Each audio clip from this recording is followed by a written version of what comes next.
Hello friends, আবার একটা নতুন ভিডিও নিয়ে হাজির হয়েছি।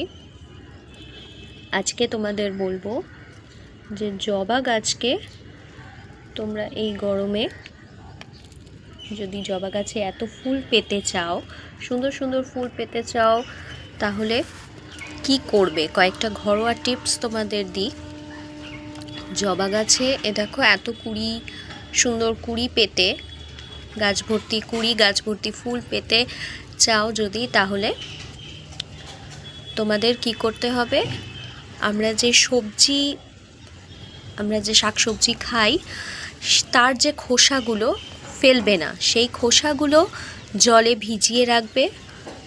4-5 দিন ভেজানোর পর সেই জলটা এই গাছে তোমরা প্রয়োগ করবে, ছেঁকে এই গাছে, জবা গাছে তোমরা প্রয়োগ করবে। তাতে দেখবে অনেক তোমরা ফুল পাচ্ছ। আর পেঁয়াজের খোলা আমরা সাধারণত ফেলে দিই, পেঁয়াজের খোলা ফেলবে না। আগের দিন রাতে পেঁয়াজের খোলা জলে ভিজিয়ে রাখবে, সেই ভেজানো জলটা পরের দিন ছেঁকে গাছে প্রয়োগ করবে। জবা গাছে দিয়ে দেখো এই সারগুলো, দেখবে অনেক গাছে ফুল ভরে যাবে। পেঁয়াজের খোলাটা সাধারণত পটাশের কাজ করে জবা গাছে। আর জবা গাছে যদি তোমাদের পোকা হয়ে থাকে, তাহলে তোমরা হলুদ মাটি খুঁড়ে হলুদ গুঁড়ো মাটিতে ছড়িয়ে দেবে, তাহলে দেখবে পোকা তোমাদের হবে না জবা গাছে। এই কয়েকটা ঘরোয়া টিপস তোমরা ফলো করে দেখতে পারো।